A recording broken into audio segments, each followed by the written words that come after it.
నమస్తే SDV news కి స్వాగతం నేను సుధా బులెటిన్ల ముందుగా హెడ్లైన్స్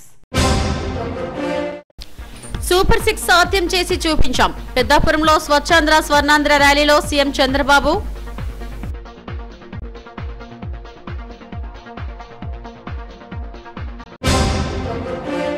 సెప్టెంబర్ 5 నుంచి 7వ తేదీ వరకు విశాఖలో ఫుడ్ ఫెస్టివల్ పోస్టర్ను ఆవిష్కరించిన జిల్లా కలెక్టర్ హరీంద్ర ప్రసాద్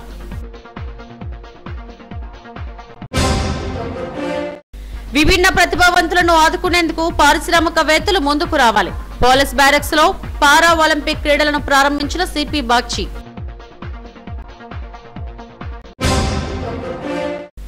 స్వచ్ఛాంధ్ర కార్యక్రమంలో అందరూ భాగస్వాములు కావాలి సింహాచలంలో నిర్వహించిన అవగాహన కార్యక్రమంలో నేతలు అధికారులు వెల్లడి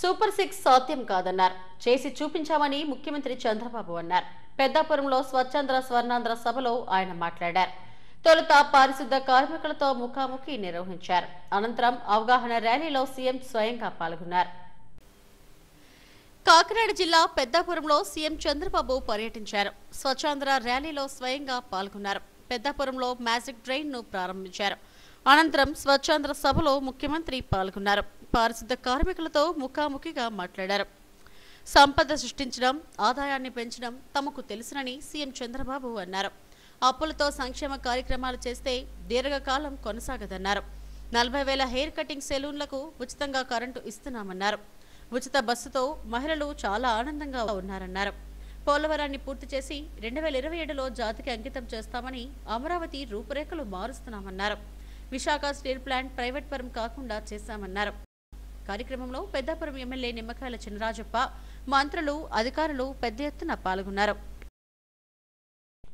విశాఖ జిల్లాలో సెప్టెంబర్ 5 నుంచి 7వ తేదీ వరకు వైజాగ్ ఫుడ్ ఫెస్టివల్ నిర్వహిస్తున్నట్లు జిల్లా కలెక్టర్ హరీంద్ర ప్రసాద్ తెలిపారు కలెక్టరేట్ లో ఇందుకు సంబంధించిన పోస్టర్ ను ఆవిష్కరించారు ఈ సందర్భంగా మీడియాతో మాట్లాడారు బీచ్ రోడ్ లో పార్క్ హోటల్ పక్కనే ఉన్న ఎంజీఎం గ్రౌండ్స్ లో ఫుడ్ ఫెస్టివల్ ను నిర్వహిస్తామన్నారు ఉత్తరాంధ్ర రుచులతో పాటు జాతీయ అంతర్జాతీయ రుచులతో కూడిన ఫుడ్ స్టాల్స్ ను 3 రోజుల పాటు నిర్వహిస్తామన్నారు ప్రతిరోజు సాయంత్రం 6 నుంచి రాత్రి 10 గంటల వరకు ఫుడ్ స్టాల్స్ ఉంటాయన్నారు సుమారు 30కి పైగా స్టాల్స్ ను ఏర్పాటు చేస్తున్నామన్నారు ప్రతిరోజు 15,000 నుంచి 20,000 మంది ప్రజలు పర్యాటకులు పాల్గొనేలా చర్యలు తీసుకుంటున్నామన్నారు ఈ ఫెస్టివల్ కు సుమారు 15 లక్షలు ఖర్చవుతుందని అందులో టూరిజం శాఖ 5 లక్షలు స్పాన్సర్స్ ద్వారా కొంత మొత్తాన్ని సేకరిస్తున్నట్లు తెలిపారు ఈ సమావేశంలో జిల్లా టూరిజం అధికారిని మాధవి రీజనల్ డైరెక్టర్ జగదీష్ తదితరులు పాల్గొన్నారు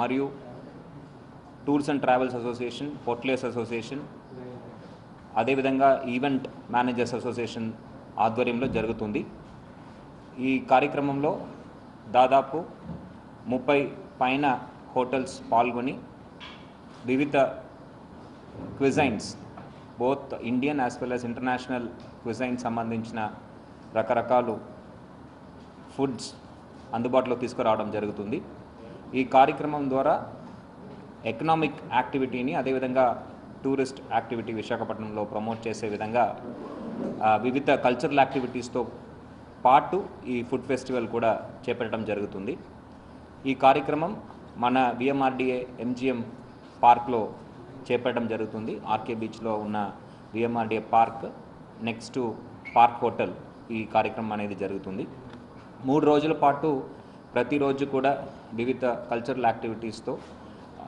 ఈ ఫుడ్ ఫెస్టివల్ అనేది చేపట్టడం జరుగుతుంది విశాఖపట్నం ప్రజలే మాత్రమే కాకుండా ఉత్తరాంధ్ర ప్రజలందరూ కూడా దీంట్లో పార్టిసిపేట్ చేసి వారు ఒక కొత్త నూతన ఫుడ్ ఎక్స్పీరియన్స్ని మీరు ఎంజాయ్ చేయవలసిగా ఈ సందర్భంగా కోరుతున్నాను దీంట్లో భాగంగా ఈ ఫుడ్ ఫెస్టివల్లో భాగంగా మన జిల్లాలో ఉన్న షెఫ్స్ అందరికీ కూడా సన్ స్కూల్ వారు ఒక స్పాన్సర్షిప్తో మనము ఒక కాంటెస్ట్ కూడా కండక్ట్ చేయడం జరుగుతుంది షెఫ్స్ మధ్యలో కాంటెస్ట్ చేయడం జరుగుతుంది దీంతో పాటు విశాఖపట్నానికి అదేవిధంగా ఉత్తరాంధ్రకి పేరు తెచ్చే విధంగా ఇక్కడ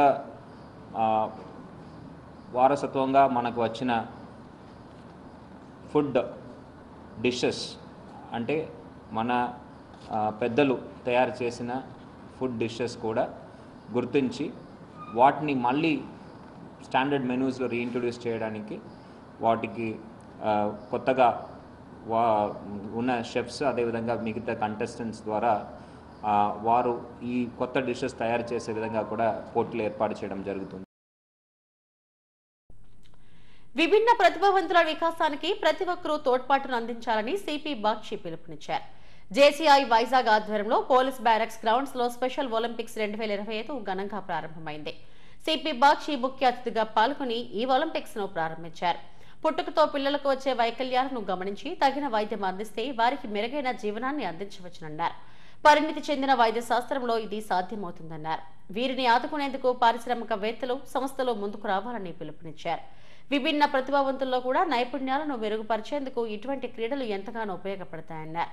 ఉత్తరాంధ్ర జిల్లాలోని 50 పాఠశాలలకు చెందిన 900 మంది పిల్లలు ఈ ఒలింపిక్ క్రీడల్లో పాల్గొన్నారు. తొలుత క్రీడాకారులు మార్చ్ ఫస్ట్ చేశారు. సిపితో పాటు శ్రావణ్ షిప్పింగ్ ఎండి సాంబశివరాలు క్రీడాకారుల నుంచి గౌరవ వందనాన్ని స్వీకరించారు. కార్యక్రమానికి జేసీఐ వైజాగ్ అధ్యక్షురాలు డాక్టర్ ఎస్ షరిష్మా అధ్యక్షత వహించారు. ఈ కార్యక్రమంలో డాక్టర్ అగర్వాల్ కంటి ఆసుపత్రి వైద్య బృందం క్రీడాకారులకు వైద్య సేవలు అందించారు.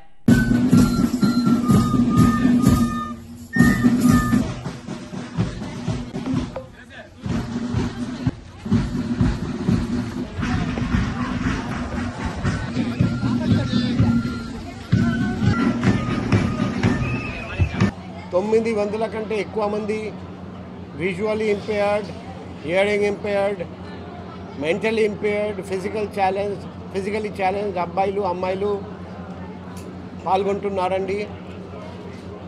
ప్రతి సంవత్సరం ఇదే మాదిరిగా ఘనంగా ఈ ఒలింపిక్స్ ఏర్పాటు చేయడం జరుగుతుంది.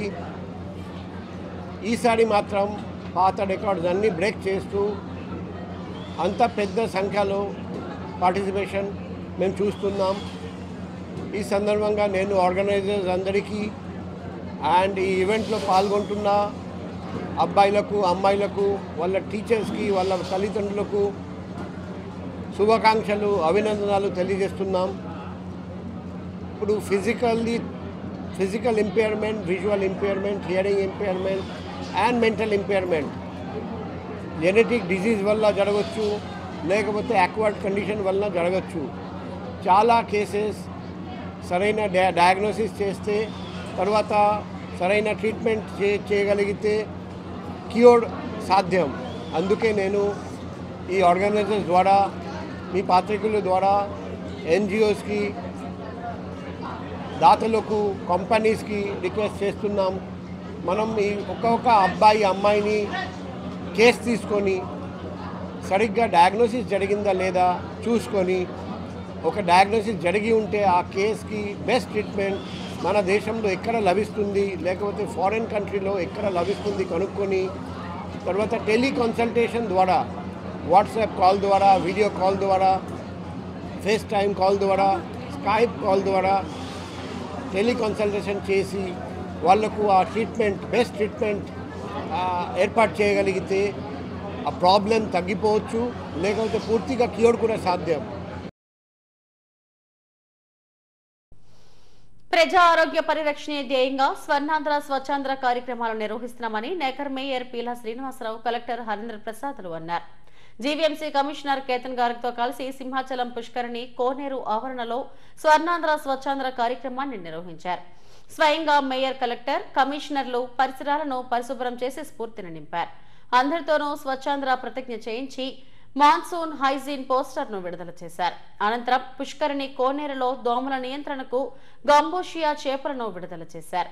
మట్టి ప్రతిమలను పంపిణీ చేసి ప్రతి ఒక్కరూ పర్యావరణ హితంగా వినాయక చవితిని జరుపుకోవాలని సూచించారు. అనంతరం నేషనల్ సఫాయి కర్మచారి ఫైనాన్స్ డెవలప్మెంట్ కమిషన్ సబ్సిడీపై కొనుగోలు చేసిన ఒక జేసీబీ, 2 చైన్ మౌంటెడ్ మిషన్లు, జేఎస్ 81 వాహనాలను లబ్ధిదారులకు మేయర్ అందించారు. జేసీబీ వాహనాన్ని మేయర్ స్వయంగా నడిపి పరిశీలించారు. ఈ కార్యక్రమంలో అదనపు commissioner Ramanamurthy, UCD PD Satyaveni, ZC Hemavathi తదితరులు పాల్గొన్నారు. వార్డులో చేస్తున్నాము, కానీ ఏదైతే టూరిజం ఏరియా ఉందో టూరిజం ఏరియాలో కూడా తీసుకోమని కలెక్టర్ గారికి ఆదేశాలు ఇవ్వడం, కలెక్టర్ గారు కానీ, కమిషనర్ గారు, సింహాచలం దేవస్థానం ఈవో గారు, కార్పొరేటర్ గారు, మా కార్పొరేషన్ సిబ్బంది, దీన్ని ప్రత్యేకంగా ఈ ప్రభుత్వం ప్రజాపాలన ప్రభుత్వం. ఈ పాలనలో అందరినీ చూస్తూ ఎక్కడైతే డిసీజులు వస్తున్నాయో వాటిని గమనిస్తూ ఆ కంప్లైంట్స్ కూడా కంట్రోల్కి చేయాలంటే ఇటువంటి టూరిజం ప్లేస్ నుంచి తీసుకోవాలని ఇవాళ ప్రోగ్రాం చేసుకోవడం. టీంని కోరడం ఏంటంటే, మీ ఇంజనీరింగ్ విభాగం ఒకసారి ఈ పై నుంచి వచ్చే నాళాలన్నీ కూడా విజిట్ చేస్తూ ఎక్కడైనా రాళ్ళు కానీ ఇంకా చెత్తలు కానీ అడ్డుకొని ఉంటే అవన్నీ కానీ తొలగించి నీట్గా వాటర్ వెళ్ళిపోయే విధంగా మీరు చర్యలు తీసుకోవాలని సందర్భంగా కోరుతున్నాను. అదేవిధంగా కొన్ని సమస్యల గురించి చెప్పారు. టీడీఆర్ గురించి ఆల్రెడీ కమిషనర్ గారు వివరించారు. 100కు 100% ఇది ఇక్కడ ఉన్న ప్రాంత ప్రజలకు న్యాయం చేయాలని మనము తపన చేస్తున్నాము. త్వరలోనే మీకు నిరంతర పరిష్కారం దానికి వస్తుంది. కమిషనర్ గారు చెప్పినట్టు ఆ కమిటీలు ఏర్పాటు చేయడం జరిగింది. 100% పాజిటివ్గానే మనము ఇది ముందుకు తీసుకువెళ్తాము. సీతమ్మపేటలోని దుర్గా గణపతి ఆలయం ఆధ్వర్యంలో దుర్గా గణపతి నవరాత్రి మహోత్సవాలను అంగరంగ వైభవంగా నిర్వహించనున్నామని ఆలయ ఈవో రమాబాయి, కార్పొరేటర్ సారిపల్లి గోవిందులు అన్నారు. ఈ నెల 27 నుంచి వచ్చే నెల 5 వరకు ఉత్సవాలు జరుగుతాయని చెప్పారు. ఉత్సవ పోస్టర్ను ఆలయ ప్రాంగణంలో ఆవిష్కరించారు. ఈ నెల 27న స్వామి నిజరూప దర్శనం ఇస్తారన్నారు. 9 రోజులు వివిధ రూపాల్లో స్వామిని అలంకరించనున్నామని చెప్పారు. సెప్టెంబర్ 5న ఉత్సవ మూర్తుల ఊరేగింపు, సాంస్కృతిక కార్యక్రమాలు ఉంటాయన్నారు. భక్తుల నవరాత్రుల్లో గణపతిని దర్శించుకుని కృపకు పాత్రలు కావాలని కోరారు. 108 కలశాలతో స్వామివారి ఉత్సవాలకి పొరవీధిలో ఊరేగించడం జరిగింది. మరి అలాగే మొన్న 18వ తారీఖున మరి ఉత్సవరాట కూడా స్వామివారి ఉత్సవరాట కూడా వేయడం జరిగింది. ముఖ్యంగా మరి ఈరోజు ఈ గుడి ఇంత డెవలప్ అవ్వడానికి కారణం మా పెద్దలు. నాకంటే వయసులో చిన్నోళ్ళైనా మా పెద్దలు చాలామంది ఉన్నారు. ఈ పెద్దల సమక్షంలో ఈ గుడి ఇక్కడ ఆగస్టు 16న ప్రతిష్ఠ చేయడం జరిగింది. మరి నేను వచ్చిన తర్వాత మరి ఇది 10వ వార్షికోత్సవం, 10వ యానివర్సరీ మరి ఈరోజు వార్షికోత్సవాలు. మరి మా మిత్రులందరూ, మా ఉత్సవ కమిటీలతో సంబంధం లేకుండా మీ అందరూ కూడా సహకరించి, అలాగే భక్తులు కూడా పొరవీధుల్లో ఈ సిద్ధంపేట మెయిన్ రోడ్ ఓనర్స్ అందరూ కూడా మాకు సహకరించి మరి ఏదైతే స్వామివారు ప్రతిరోజు ఉదయం 4 గంటలకి గణపతి హోమం, రుద్రాభిషేకం, స్వామివారి అభిషేకం, అలాగే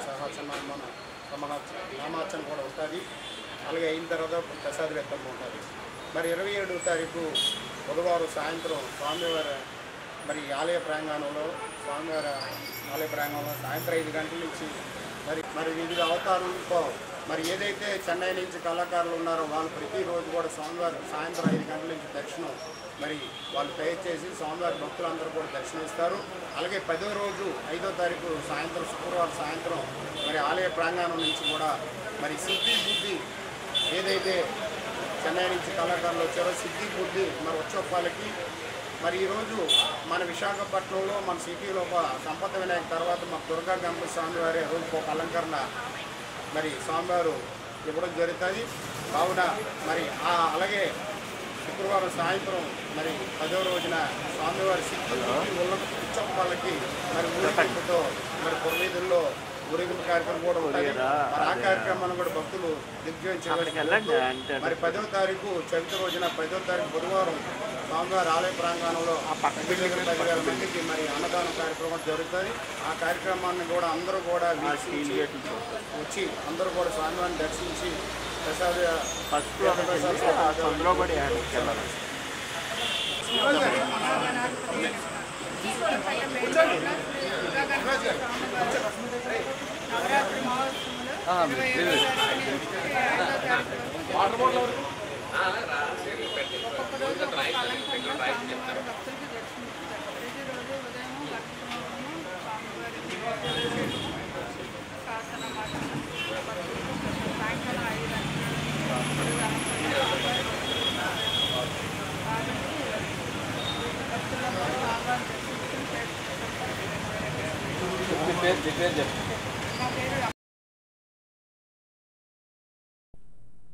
విశాఖ ప్రథమ మేయర్ ఎన్ఎస్ఎన్ రెడ్డి 34వ వర్ధంతిని బీజేపీ నాయకులు కుటుంబ సభ్యులు నిర్వహించారు. జీవీఎంసీ గాంధీ విగ్రహం ప్రాంగణంలో ఉన్న ఆయన విగ్రహానికి పూలమాలలు వేసి నివాళులు అర్పించారు. విశాఖ తొలి మేయర్గా ఈ నగరానికి ఎన్ఎస్ఎన్ రెడ్డి చేసిన సేవలు మరవలేనివని ఆయన కుమారుడు నీలాపు వివేకానంద రెడ్డి, కుమార్తె స్వర్ణలత, మాజీ కార్పొరేటర్ బుద్ధా లక్ష్మీనారాయణలు అన్నారు. విశాఖ నగర రూపురేఖలను మార్చడంలో ఆయన కృషి చేశారని కొనియాడారు. ఎన్ఎస్ఎన్ రెడ్డి ట్రస్ట్ పేరిట పలు సేవా కార్యక్రమాలను నిర్వహిస్తామని, ఆయన ఆదర్శాలను ముందుకు తీసుకెళ్లడం తమ లక్ష్యంగా తెలిపారు. ఈ కార్యక్రమానికి నీలాపు విజయానందరెడ్డి తదితరులు పాల్గొన్నారు. ప్రథమ కుమారుణ్ణి మరి ఈరోజు అందరికీ తెలిసిన విషయమే, ఎన్ఎస్ఎన్ రెడ్డి గారు 34వ వర్ధంతి కార్యక్రమం ప్రతి సంవత్సరం కూడా ఈ ఆయన విగ్రహం దగ్గర కార్యక్రమం నిర్వహించడం జరుగుతుంది. మరి మీకు కొత్తగా చెప్పాల్సిన అవసరం లేదు. ఎన్ఎస్ఎన్ రెడ్డి గారు చేసినటువంటి అభివృద్ధి కార్యక్రమాలు ఏవైతే ఈ నగరంలో ఉన్నాయో అవి ఎల్లవేళ అందరికీ గుర్తుండేలాగా ప్రజల హృదయాల్లో ఆయన స్థిరస్థాయిగా నిలిచిపోయే కార్యక్రమాలు చేశారు.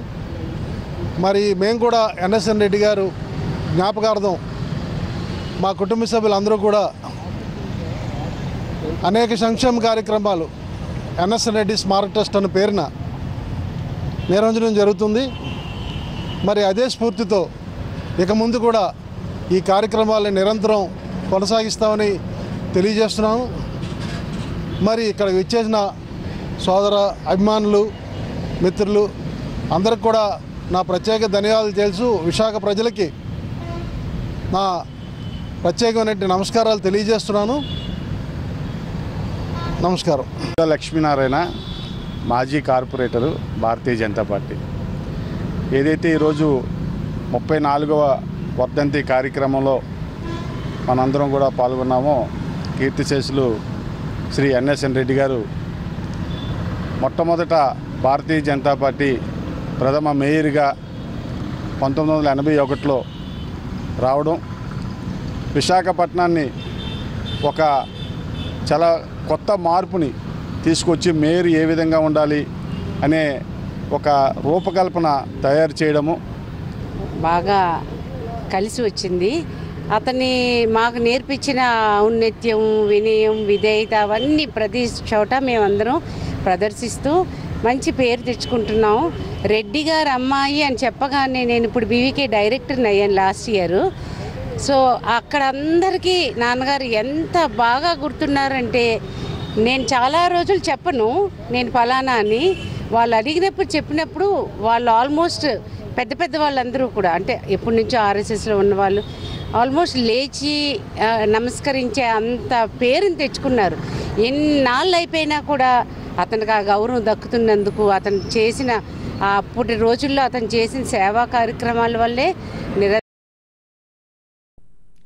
Hare Krishna movement Vaikuntham cultural centre ఆధ్వర్యంలో ఫ్లవర్ డెకరేషన్ కాంటెస్ట్ ను నిర్వహిస్తున్నట్లు సంస్థ ప్రతినిధి యదురాజదాస తెలిపారు.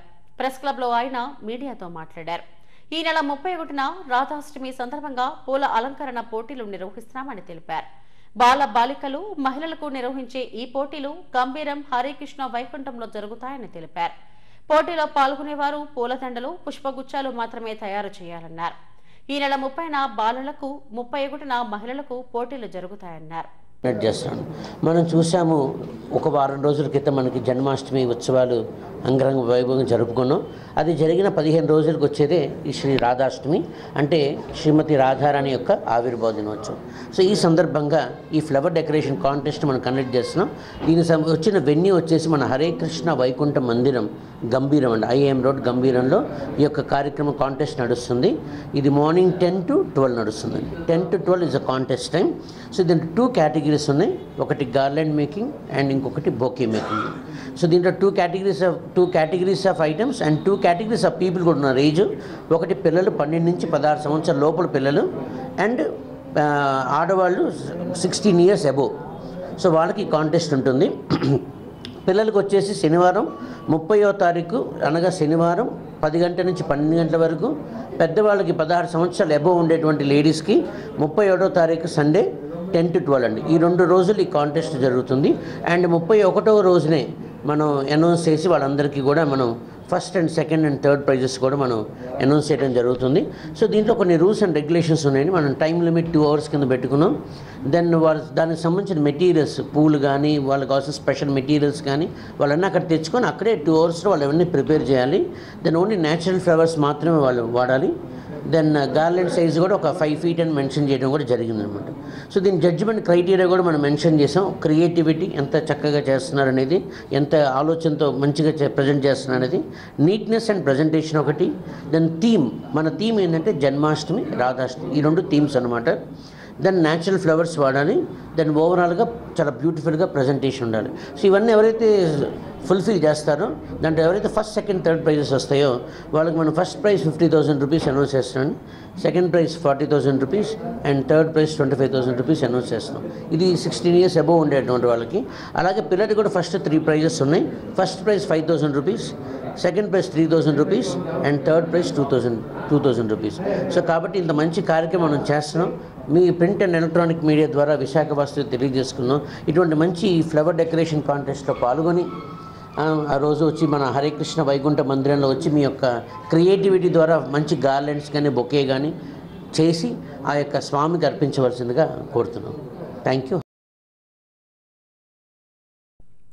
అధికార భాషా సంఘాన్ని తెలుగు తల్లి ముద్దుబిడ్డ మండలి వెంకటకృష్ణారావు పేరిట వ్యవహరించాలని ప్రభుత్వం నిర్ణయించడం సముచితమని తెలుగుదండు అధ్యక్షుడు ఫణిసైన సూరి అన్నారు. ప్రెస్ క్లబ్ లో ఆయన మీడియాతో మాట్లాడారు. భాషా పరిరక్షణకు కూటమి ప్రభుత్వం నడుం బిగించాలని, అందుకు గిడుగు రామ్మూర్తి పంతులు జయంతిని వేదికగా తీసుకోవాలని కోరారు. తెలుగు భాషా దినోత్సవం నాటికి భాషా పరిరక్షణ దిశగా నిర్ణయం తీసుకోవాలని, తెలుగుదండు కార్యాచరణను ప్రకటిస్తామన్నారు. అమ్మ భాషను భావితరాలకు అందకుండా చేయడం బిడ్డ నోటి దగ్గర పాలు లాగేసినంత పాపమన్నారు.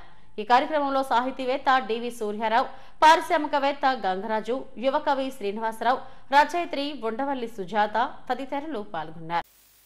మనం ప్రభుత్వాన్ని ఏమడుగుతున్నాము అంటే, సంవత్సర కాలంగా తెలుగు భాషకు మీరు ఏం చేశారు? ఈరోజు మండలి వారి పేరు పెట్టినట్లయితే అధికార భాషా సంఘానికి, మీరు భాషకు సరైన మేలు చేయలేకపోతే మహనీయుడు మండలి వారిని అవమానించినట్లే అవుతుంది. ఎందుకు అంటే ప్రపంచంలో ఏ భాషకు లేనటువంటి భాషామ తల్లిని, తెలుగు తల్లిని సృష్టించినటువంటి వ్యక్తి, ఆ రూపాన్ని మనకు పరిచయం చేసినటువంటి మహనీయుడు మండలి వెంకటకృష్ణారావు గారు. ఆయన పేరు మీద మన అధికార భాషా సంఘం. ఇంకొక విషయం ఏంటి అంటే, దాదాపు 10 ఏళ్లుగా భాషోద్యమకారులు, భాషాభిమానులు అడుగుతూనే ఉన్నారు. ఏమని? అధికార భాషా సంఘం అది ఒక నేతి బీరకాయ, పేరులో తప్పితే అందులో పనిచేసే వాళ్ళకి అధికారాలు లేవు, వాళ్ళ మాట ఎవరు వినరు, ఇది కేవలం ఒక తెల్ల ఏనుగు మాత్రమే అని 10 ఏళ్ల బట్టి వాపోతున్నా కూడా ఇప్పటికీ ఆ అధికార భాషా సంఘాన్ని పట్టుకునే ఊగులాడుతుంది. అంటే ప్రభుత్వానికి భాషకు మేలు చేసే ఆలోచన లేదా అని ఈరోజు మేము కూడా భావిస్తూ ఉన్నాం. తర్వాత గత ప్రభుత్వం ఏదైతే తెలుగు భాషను భ్రష్టు పట్టించడానికి ఎటువంటి విద్యా విధానాన్ని అయితే ప్రకటించిందో, ప్రారంభించిందో, అనుసరించిందో, అదే విధానాన్ని ఈరోజు ఈ ప్రభుత్వం కూడా అనుసరిస్తూనే ఉంది. కాబట్టి మీరు పేర్లు మార్చినంత మాత్రాన అక్కడేం ఒరిగిపోయేది ఉండదు. రోగానికి మందు వాడాలి కానీ మందు పేరు చెప్తే రోగం తగ్గదు కదా. కాబట్టి రేపు మన తెలుగు భాష దినోత్సవం 29వ తేదీ వస్తుంది. గిడుగువారి జయంతిని మనం ఘనంగా నిర్వహించుకుంటాం. ఆ రోజుకు ప్రభుత్వము ఖచ్చితంగా ఈ అధికార భాషా సంఘం స్థానే మాతృభాషాభివృద్ధి ప్రాధికార సంస్థను ఏర్పాటు చేయాలని, దానికి ఒక మంత్రిత్వ శాఖను కేటాయించాలని, గట్టి మేలు మన తెలుగు భాషకు చేయాలని ప్రభుత్వాన్ని కోరుకుంటున్నాం. తర్వాత ఎలాగూ రేపు సామూహిక దహనాలు, సామూహిక ఖననాలలాగా ఒక 40-50 మందికి భాషా పురస్కారాలు ఇస్తుంది మన ప్రభుత్వం. దానికోసం మనం వెంపలాడి పరిగెడతాం. మిమ్మల్ని ఎవరిని తప్పు పట్టట్లేదు. ఒకవేళ నా మాటల్లో తప్పు ఉంటే, దోషం ఉంటే మన్నించండి. అంటే రేపు పురస్కారాలు తీసుకునే వాళ్లకు విన్నపము, మీరు ఆ రోజు ప్రభుత్వానికి ఒక వినతి పత్రం అందజేయండి. పురస్కారం తీసుకోవద్దని మేము చెప్పట్లేదు. జిల్లా ప్రధాన న్యాయమూర్తి నివాస ప్రాంగణంలో త్రాచుపాము కలకలం సృష్టించింది. అర్ధరాత్రి సమయంలో పామును గుర్తించిన కుటుంబ సభ్యులు స్నేక్ క్యాచర్ కిరణ్ కు సమాచారం అందించారు. అక్కడ చేరుకున్న కిరణ్ అత్యంత చాకచక్యంగా పామును బంధించారు. దీంతో అంతా ఊపిరి పీల్చుకున్నారు.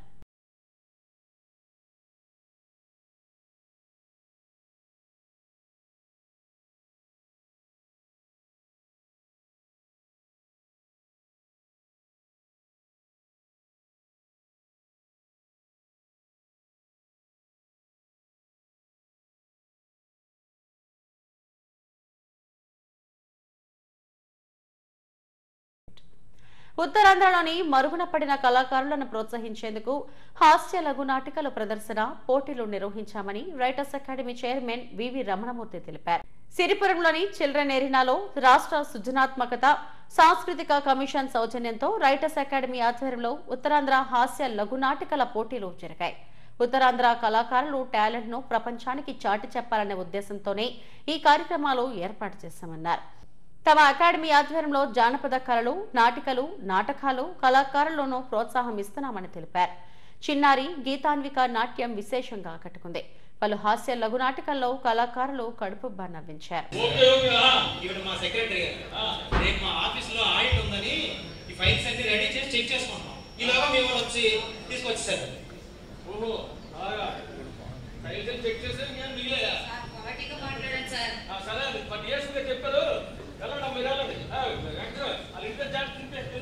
ఇంకా పోలీసులు ఏంటి సార్ మీరు చేసిన చాలా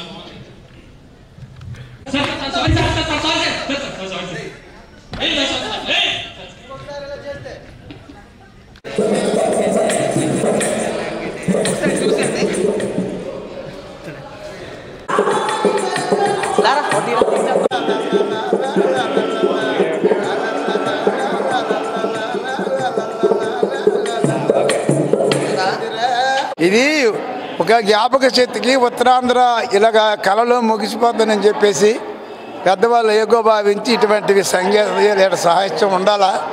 మన ఉత్తరాంధ్ర భాష తెలంగాణకి అమెరికాకి నలుదిశలు వెళ్ళి ఇది ఒక మరుగైపోయినటువంటి జానపద కళా జాతర అనేది పెద్దవాళ్ళు ఆలోచించి దీన్ని కింద పడకుండా చేద్దామని ఆ భావంతో అందరినీ మాలాంటి కళాకారులు రప్పించి చక్కగా ఈ వేడుక పైన మమ్మల్ని ఆదరించి ఎవరికి ఉన్నటువంటి సత్తా వాళ్ళు ప్రదర్శించమని చక్కగా నిర్వచించమని వాళ్ళు మాకు రప్పించారు. తెలియజేస్తున్నాం.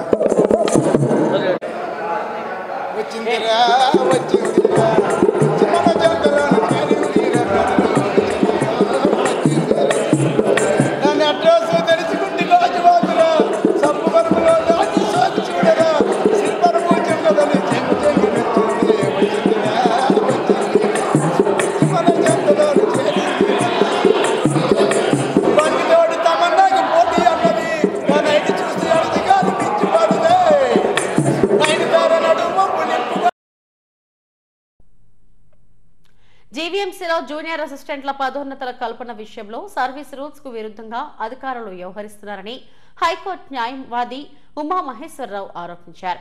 మద్దిలపాలెంలోని తన కార్యాలయంలో మీడియాతో మాట్లాడారు.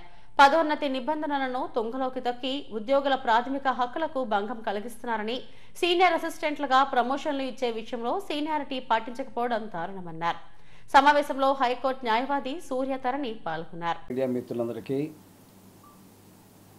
నేను ధన్యవాదాలు తెలియజేసుకుంటూ ఈ సమావేశం ఏర్పాటు చేయడానికి ముఖ్య ఉద్దేశం ఏంటంటే, మనకి అత్యంత ప్రాముఖ్యత కలిగిన మనందరికీ చాలా చేరువలో ఉన్నటువంటి ఒక ఆర్గనైజేషన్ నగరపాలక సంస్థ. నగరపాలక సంస్థలో జరుగుతున్న ముఖ్యంగా ఎంప్లాయీస్ జరుగుతున్న ఇబ్బందుల గురించి, వాళ్ళ తల సీనియారిటీలో కానీ పదోన్నతుల్లో కానీ జరుగుతున్న ఇబ్బందుల గురించి మాట్లాడడానికని నేను ఈ సమావేశాన్ని ఏర్పాటు చేయడం జరిగింది. అయితే మీకు తెలుసు, ఇది 1979లోనే ఆల్రెడీ కార్పొరేషను ఎస్టాబ్లిష్ అయింది. అప్పటికి ఇంకా మున్సిపల్ కార్పొరేషను 79లో ఎస్టాబ్లిష్ అయిన తర్వాత ఇంతవరకు క్రానలాజికల్గా తర్వాత గ్రేటర్గా ఎదగటం, వార్డ్స్ పెరగటం, ఇదంతా పక్కన పెడితే ఈ మోస్ట్ అన్ఫార్చునేట్ థింగ్ ఏంటంటే ఇంత పెద్ద ఆర్గనైజేషన్లో సరైనటువంటి ఉద్యోగులకి సర్వీస్ నిబంధనలు లేవు, సక్రమంగా లేవు. 1979లో ఎస్టాబ్లిష్ చేసేసరికి ఇది మున్సిపాలిటీ. అప్పటికి తమ కాలనీకి మౌలిక సదుపాయాలు కల్పించి మంచినీటిని ఇవ్వాలని పెందుర్తి చైతన్యనగర్ కాలనీ వాసులు వేపగుంట జెడ్సీ కార్యాలయం ఎదుట సిపిఎం ఆధ్వర్యంలో ధర్నా నిర్వహించారు. కాలనీ ఏర్పడి 12 ఏళ్లైనా మంచినీరు, కాలువలు, వీధి లైట్లు లేక తీవ్ర ఇబ్బందులు పడుతున్నామని ఆవేదన వ్యక్తం చేశారు. వర్షాకాలంలో కొండపై నుంచి మట్టి పెళ్లలు పడి ప్రాణాలు కోల్పోవలసి వస్తుందని ఆందోళన వ్యక్తం చేశారు. ఇప్పటికైనా తమ సమస్యలు పరిష్కరించకపోతే జోనల్ కార్యాలయం ఎదుటే వంట వార్పు చేసుకుని కుటుంబాలతో ఇక్కడే నివసిస్తామని సిపిఎం నేత జగన్ హెచ్చరించారు.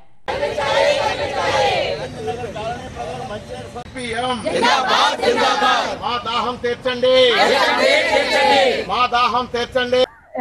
94వ వార్డు పరిధిలో ఉన్న చైతన్య నగర్ అంటే బంటా కాలనీ పైన ఉంది ఇది కాలనీ. ఇప్పటికి 12 సంవత్సరాల నుంచి నివాసం ఉన్న కనీసం మంచినీటి సౌకర్యం కానీ, రోడ్లు కానీ, కాలువలు కానీ ఏమీ లేవు. 12 సంవత్సరాల నుంచి కూడా కింద నుంచి మోసుకొనే వెళ్తున్నారు తప్పించి రోడ్లు అయితే అసలు లేనే లేవు. పైకి వెళ్ళలేని పరిస్థితి జనాలు ఉన్నారు. ఇన్ని రోజుల నుంచి మేము ధర్నాలు చేస్తున్నా ఏం చేసినా అధికారులు అయితే పట్టించుకోవట్లేదు. నిన్న కూడా జోనల్ కమిషనర్ని మేము కలిసాము, విశాఖపట్నం వెళ్ళి కలిసాము, కానీ అధికారుల్లోని ఏం స్పందన రాలేదు. ఇక ముందు ఇలా చేయకపోతే మాత్రం ఇక్కడే మేము వంట వార్పు కార్యక్రమాలు అనేది చేయబడుతుంది. 4వ వార్డులో పరిధిలో చైతన్య నగర్ బంటా కాలనీ పైన చైతన్య నగర్ ఏర్పడి 12 ఏళ్ళు అవుతా ఉంది.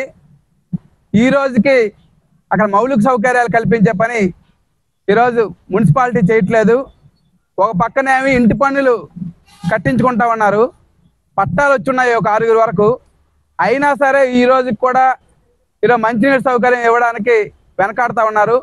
ఇదే జోనల్ కమిషనర్ దగ్గర అనేక దఫాలు బిందులతో పాటు అక్కడ ఉండే ప్రజలు నిరసన తెలియజేశారు. అయినా సరే ఈరోజు ఇవ్వడానికి సాహసించట్లేదు. ఆ కిందన బంటా కాలనీ ప్రజలు ఇప్పటి వరకు నీళ్ళు ఇచ్చేవారు, ఆ నీరు సరిపోకపోవడంతో వాళ్ళు కూడా ఇచ్చే పరిస్థితి లేదు. కాబట్టి ఎప్పటికైనా సరే నిన్న ఆల్రెడీ జోనల్ కమిషనర్ గారికి, మెయిన్ కమిషనర్ గారికి కూడా లేవదీసాం, నిరసన తెలియజేశాం.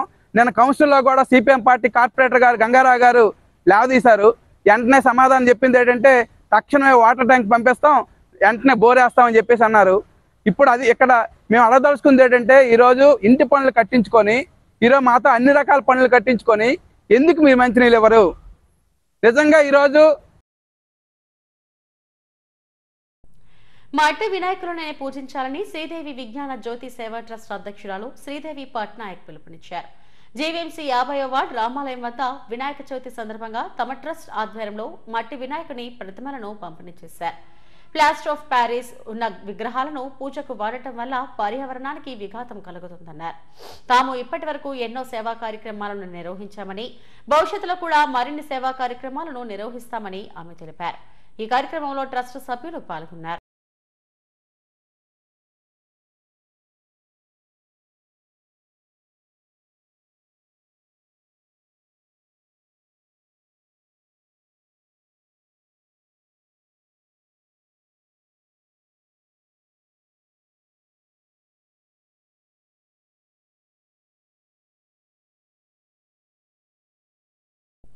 అహింసా పిరమిడ్ ధ్యాన కేంద్రం ఆధ్వర్యంలో 15వ ధ్యాన వసంతోత్సవాన్ని ఘనంగా నిర్వహించారు.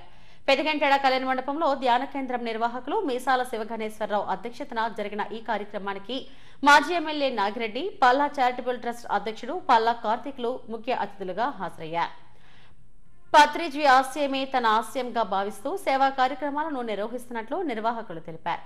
విశాఖలో ఎవరూ చేయలేని విధంగా కార్యక్రమాలు నిర్వహిస్తున్నందుకు నిర్వాహకులను అతిథులు అభినందించారు. ఈ కార్యక్రమంలో భాగంగా వివిధ సాంస్కృతిక కార్యక్రమాలను నిర్వహించారు.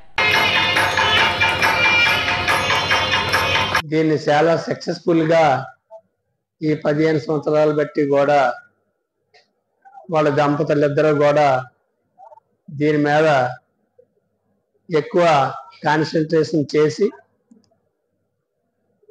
కొంత అమౌంట్ని కూడా తన సంపాదనలో కేటాయించి ఇది సక్సెస్ఫుల్గా చేశారు. ఈ ధ్యాన అనేది చాలా ముఖ్యమని అందరికీ తెలిసినటువంటి విషయం. అందరూ కూడా మరి శాంతియుతంగా హ్యాపీగా సంతోషంగా జీవనం గడపాలంటే ముందు అహింస మార్గంలో ఈ సంస్థని నడపాలా. దీనికి ఏ విధమైనటువంటి ఉద్వేగాలకి గురి కాకుండా ఉండాలంటే శాకాహారిగా మరి మారిన వాళ్ళు ఉన్నారు, మారినటువంటి వాళ్ళు కూడా ఉన్నారు. అయినా అందరూ ఇక్కడికి వచ్చిన వాళ్ళందరూ మారి ఉండొచ్చు. సో మీరందరూ చూపిస్తున్న ప్రేమ రాగాలు, నా మీద చూపిస్తున్న ప్రేమకు అదే నాకు ముఖ్య కారణం. నన్ను ఈరోజు ఎంత అద్భుతంగా ఇన్ని కార్యక్రమాలు చేస్తానంటే నేను చూపిస్తున్న ఆ యొక్క ప్రేమనండి. ఎందుకంటే ఎంతోమంది తల్లులన్నీ నన్ను ఒక తన బిడ్డగా భావించి సో వాళ్ళకి ఆశీస్సులు అందించబట్టి ఈరోజు ఎన్నో కార్యక్రమం చేస్తారు. అందరూ అడుగుతారు, నువ్వు ఉద్యోగం చేస్తున్నావు కాబట్టి ఎలా ఎన్ని కార్యక్రమం చేస్తున్నావు అని. నా వెనకాతల సార్ ఉన్నారు, నా ముందు మీరున్నారు. నాకు అదే చాలా థ్యాంక్ యూ. ఎందుకంటే సింహాచలం దేవస్థానంలో భక్తులకు అందుతున్న సేవలపై జిల్లా కలెక్టర్ హరేంద్ర ప్రసాద్ ఆరా తీశారు. ఆలయానికి చేరుకున్న కలెక్టర్కు అధికారులు స్వాగతం పలికారు. సిబ్బందితో ఆయన సమావేశమయ్యారు. ప్రసాద నాణ్యతను మరింతగా పెంచాల్సిన అవసరాన్ని నొక్కి చెప్పారు. కొంతమంది భక్తులను అడిగి సౌకర్యాలపై ఆరా తీశారు. భక్తులు సంతృప్తి వ్యక్తం చేశారని వెల్లడించారు.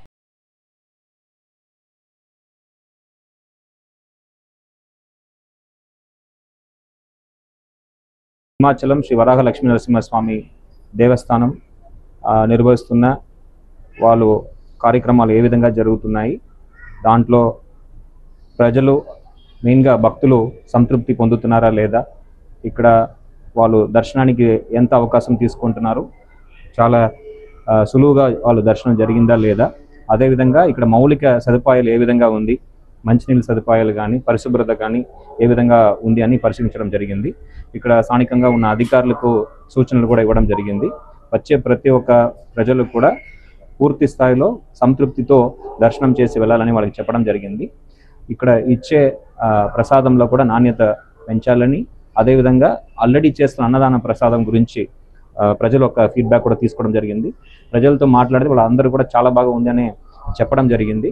సో వాళ్ళని మన సిబ్బందిని సేవ్ వేలో కొనసాగించమని ఆదేశాలు ఇవ్వడం జరిగింది. అంతేకాకుండా ఇక్కడ మెట్ల మార్గంలో కానీ నడక మార్గంలో కానీ వచ్చే వాళ్ళు ఇబ్బంది లేకుండా గుడికి చేరుకోవడానికి కావాల్సిన ఫెసిలిటీస్ కూడా చేయమని చెప్పడం జరిగింది. ఈ వైట్ పెయింట్ అని కూడా కొంత ఇంప్రూవ్ చేస్తూ గతంలో పోయిన వర్షం వల్ల పోయిన ప్లేసెస్లో కూడా ఆ పెయింటింగ్ వేయించమని చెప్పడం. కాకినాడ జిల్లా పెద్దాపురం నియోజకవర్గంలో పర్యటనలో సీఎం చంద్రబాబు కాన్వాయ్ ముందు గంగాధర్ అనే వ్యక్తి హల్చల్ చేశారు. దీంతో ముఖ్యమంత్రి కాన్వాయ్ను ఆపి అతని నుంచి వినతి పత్రాన్ని స్వీకరించారు. గొల్లప్రోలలో గత ప్రభుత్వంలో రీసర్వే సమయంలో తప్పులు జరిగాయని అధికారులు పట్టించుకోవడం లేదని సీఎం దృష్టికి తీసుకొచ్చారు. 70 సార్లు ఫిర్యాదు చేసినా అధికారులు పట్టించుకోలేదన్నారు. గంగాధర్ ఫిర్యాదుపై సీఎం చంద్రబాబు స్పందించారు. సమస్యను పరిష్కరించాలని కలెక్టర్ను ఆదేశించారు.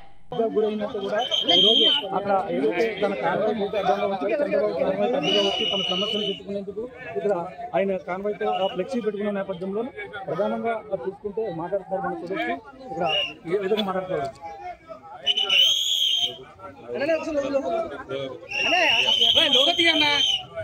అక్కడ చూపు లోగో ఎక్కడ ఉందన్నా?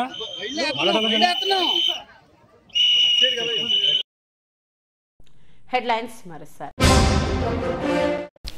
సూపర్ 6 సాధ్యం చేసి చూపించాం. పెద్దాపురంలో స్వచ్ఛాంధ్ర స్వర్ణాంధ్ర ర్యాలీలో సీఎం చంద్రబాబు.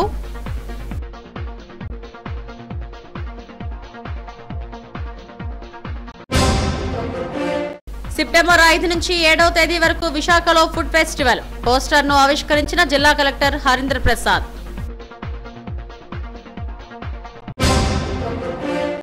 విభిన్న ప్రతిభావంతులను ఆదుకునేందుకు పారిశ్రామికవేత్తలు ముందుకు రావాలి. పోలీస్ బ్యారక్స్ లో పారా ఒలింపిక్ క్రీడలను ప్రారంభించిన సిపి బాగ్చి.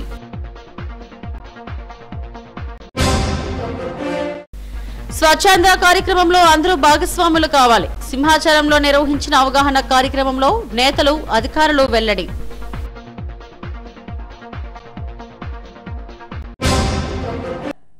ఇవి ఇప్పటివరకు నా బులెటిన్ అప్డేట్స్. నమస్తే.